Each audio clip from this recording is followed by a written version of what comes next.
വെഞ്ഞാറമൂട് കൂട്ടക്കൊലപാതകത്തിൽ പ്രതി അഫാന്റെ മൊഴിയുടെ കൂടുതൽ വിശദാംശങ്ങൾ പുറത്ത്. മറ്റ് കൊലപാതകങ്ങളുടെ വിവരങ്ങൾ തുറന്നു പറഞ്ഞ ശേഷമാണ് ഫർസാനയെ കൊലപ്പെടുത്തിയത് എന്നാണ് അഫാൻ പോലീസിനോട് പറഞ്ഞത്. ഇനി എങ്ങനെ ജീവിക്കുമെന്ന് അഫാനോട് ഫർസാന ചോദിച്ചെന്നും മൊഴിയിലുണ്ട്. വിശദാംശങ്ങളുമായി അമൽ തേനംപറമ്പിൽ ഒപ്പം ചേരുന്നു. അമൽ, വളരെ ഞെട്ടിക്കുന്ന ഒരു വെളിപ്പെടുത്തലാണ് ഉണ്ടായിരിക്കുന്നത്. മറ്റ് കൊലപാതകങ്ങളെപ്പറ്റി ഈ പെൺ സുഹൃത്തിനോട് തുറന്നു പറഞ്ഞിരിക്കുന്നു, ഫർസാനയോട്. അതിനുശേഷമാണ് ഫർസാനയെ കൊലപ്പെടുത്തിയത് എന്നാണോ മനസ്സിലാക്കേണ്ടത്? വിശദാംശങ്ങൾ എന്താണ്?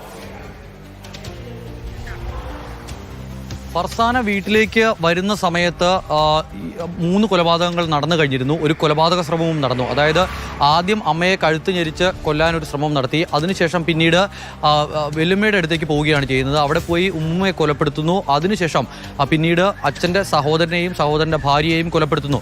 അമ്മയെ കഴുത്തിൽ ഷാൾ മുറുക്കിയെങ്കിലും കൊല്ലപ്പെട്ടില്ല. വീട്ടിലേക്ക് തിരിച്ചു വരുമ്പോൾ മാതാവ് നിലത്ത് കിടക്കുന്നതാണ് കാണുന്നത്. അങ്ങനെയാണ് അവർക്ക് ചുറ്റിയുകൊണ്ട് തലയ്ക്ക് അടിയേൽക്കുന്നത്. അതിനും ശേഷമാണ് അത് പിന്നീട് ഒരു മുറിയിലേക്ക് മാറ്റി. അതിനുശേഷം വീടിനകത്തേക്ക് ഈ ഫർസാന എത്തി. ഫർസാന മുകളിൽ നിലയിൽ അവിടെ പോയി ഇരിക്കുമ്പോൾ, കസേരയിൽ ഇരിക്കുമ്പോൾ ഈ പ്രതി കാര്യങ്ങളെല്ലാം തുറന്നു പറഞ്ഞു. താൻ 3 കൊലപാതകം നടത്തിയിട്ടുണ്ട്, ഒരു അമ്മയെയും കൊലപ്പെടുത്തിയിട്ടുണ്ട്, ഈ കാര്യങ്ങളെല്ലാം പറയുന്നു. അപ്പോൾ ഫർസാനയുടെ ഭാഗത്തു നിന്നും ചോദ്യമുണ്ടാകുന്നുണ്ട്, ഇനി ഇത്രയധികം കൊലപാതകങ്ങളൊക്കെ നടത്തി ഇനി എങ്ങനെ ജീവിക്കും എന്നുള്ള ചോദ്യമുണ്ടാകുന്നു. അതിനുശേഷമാണ് ഫർസാനയെ ഈ പ്രതി കൊലപ്പെടുത്തുന്നതും. അതിനുശേഷമാണ് പിന്നീട് ഈ സഹോദരൻ വീട്ടിലേക്ക് വരുന്നത്. അങ്ങനെ ആ കൊലപാതകവും നടത്തുന്നു. അങ്ങനെ 5 കൊലപാതകങ്ങളും ഒരു കൊലപാതക ശ്രമവും അങ്ങനെയുള്ള കേസിലെ പ്രതിയാണ്. ഈ പാങ്ങോട് പോലീസ് കഴിഞ്ഞ ദിവസം ഈ 1ാമത്തെ കേസിൽ ഈ വെല്ലുമ്മയെ കൊലപ്പെടുത്തിയ കേസുമായി ബന്ധപ്പെട്ട് ആണ് അറസ്റ്റ് രേഖപ്പെടുത്തിയിരിക്കുന്നത്. അതാണ് ആദ്യ കേസ്.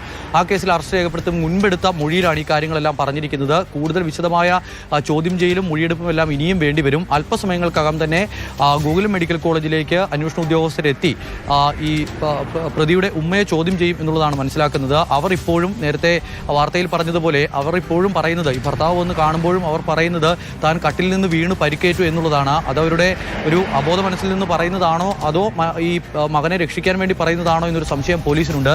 പോലീസിന്റെ മൊഴിയെടുക്കലിൽ കാര്യങ്ങൾ കൂടുതൽ വ്യക്തമാകും എന്നുള്ളതാണ് പ്രതീക്ഷിക്കുന്നത്. മോദി.